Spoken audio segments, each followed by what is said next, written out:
വെളിപ്പാട് പുസ്തക പഠനം പാർട്ട് നമ്പർ 16. ദൈവനാമം മഹത്വപ്പെടുമാറാകട്ടെ.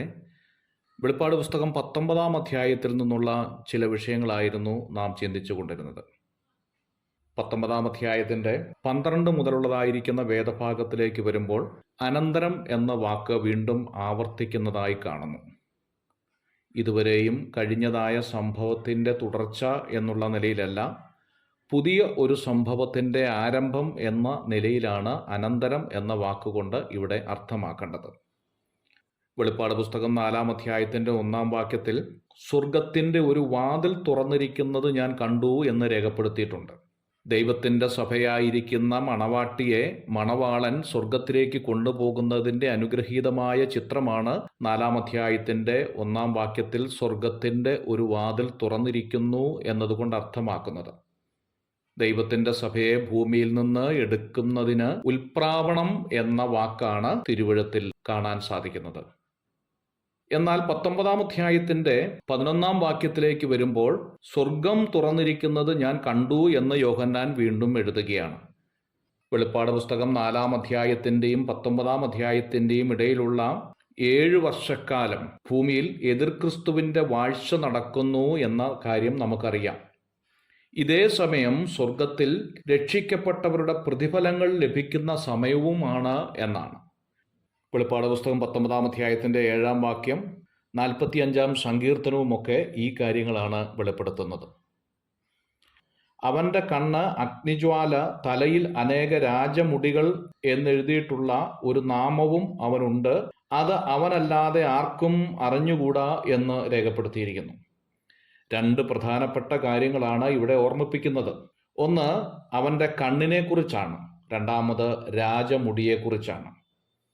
വെളിപ്പാട് പുസ്തകം 1-ാം അധ്യായത്തിൻ്റെ 14-ാമത്തെ വാക്യവും എബ്രായ ലേഖനം 4-ാം അധ്യായത്തിൻ്റെ 13-ാമത്തെ വാക്യവും ചേർത്ത് പഠിക്കുമ്പോൾ അവന് മറഞ്ഞിരിക്കുന്ന ഒരു സൃഷ്ടിയുമില്ല, സകലവും അവൻ്റെ കണ്ണിൽ നഗ്നവും മലർന്നതുമായി കിടക്കുന്നു എന്ന് കാണുന്നു.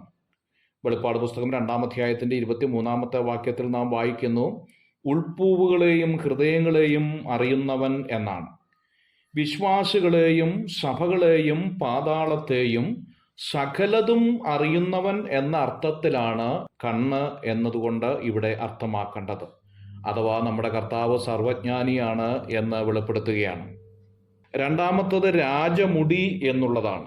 രാജമുടി പ്രതിഫലമായി ലഭിക്കുന്ന കിരീടത്തെ ഓർമ്മപ്പെടുത്തുന്നതല്ല. 1 പത്രോസ് 5-ാം അധ്യായത്തിൻ്റെ 4-ാം വാക്യത്തിൽ പറഞ്ഞിരിക്കുന്ന കിരീടം മൂപ്പന്മാർക്ക് ലഭിക്കുന്ന കിരീടത്തെക്കുറിച്ചാണ് എന്ന കാര്യം നമുക്കറിയാം. കിരീടം അഥവാ പ്രതിഫലം എന്നതിന് മൂലഭാഷയിൽ കൊടുത്തിരിക്കുന്ന വാക്ക് സ്റ്റൈഫനസ് എന്ന ഗ്രീക്ക് വാക്കാണ്. എന്നാൽ രാജമുടി എന്നതിന് ഡയഡം എന്ന വാക്കാണ് കൊടുത്തിരിക്കുന്നത്.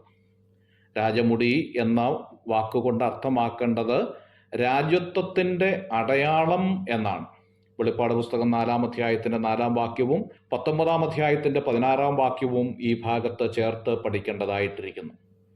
നമ്മുടെ കർത്താവ് സർവജ്ഞാനിയും രാജാതിരാജാവുമാണ് എന്ന് ഓർമ്മിപ്പിക്കുവാനായിട്ടാണ് ഈ വാക്കുകൾ ഇവിടെ ഉപയോഗിച്ചിരിക്കുന്നത്. രണ്ടാമത് 19-ാം അധ്യായത്തിൻ്റെ 14-ാം വാക്യത്തിലേക്ക് വരുമ്പോൾ രാജാതിരാജാവിൻ്റെ പേര് അവിടെ പറയുകയാണ്. ദൈവവചനം എന്നാകുന്നു രാജാതിരാജാവിൻ്റെ പേര്. യോഹന്നാന്റെ സുവിശേഷം 1-ാം അധ്യായം 1 മുതൽ 14 വരെയുള്ള ഭാഗത്ത് പറഞ്ഞിരിക്കുന്ന ആളാണ് ഇവിടുത്തെ രാജാതിരാജാവ് എന്ന് ഓർപ്പിക്കുകയാണ്. വചനം ജഡമായി നമ്മുടെ ഇടയിൽ പാർത്തു എന്ന് രേഖപ്പെടുത്തിയിരിക്കുന്നത് ഓർമ്മയുണ്ടല്ലോ. ഈ രാജാവിനെ കൈക്കൊണ്ടപ്പോഴാണ് ഞാനും നിങ്ങളും രാജകീയ പുരോഹിത വർഗമായി തീർന്നത് എന്ന കാര്യം ഓർക്കുക. പാപിയെ സ്നേഹിക്കുമ്പോൾ തന്നെ പാപത്തെ എത്രമാത്രം വെറുക്കുന്നു എന്ന കാര്യം ഓർമ്മപ്പെടുത്തുകയാണ്. ഈ രക്ഷയെ അവഗണിക്കുന്നവർക്ക് ദൈവത്തിൻ്റെ ക്രോധം കാണേണ്ടതായി വരും എന്ന ചിത്രമാണ് ഇവിടെ നൽകുന്നത്. ദൈവത്തെ തള്ളിക്കളഞ്ഞാൽ രാജാവിൻ്റെ ക്രോധത്തിൻ്റെ അവകാശിയായി മാറും എന്നതാണ്. ദൈവത്തിൻ്റെ കൃപയാൽ ക്രിസ്തുവിനെ രക്ഷകനും കർത്താവുമായി സ്വീകരിച്ച മാത്രയിൽ ദൈവമക്കളായി തീരുവാൻ നമുക്ക് ഭാഗ്യം ലഭിച്ചു എന്നുള്ളത് എത്രയോ അനുഗ്രഹീതമായ ഒരു കാര്യമാണ്.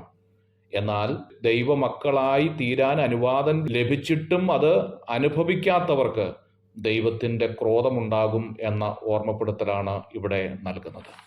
God bless you.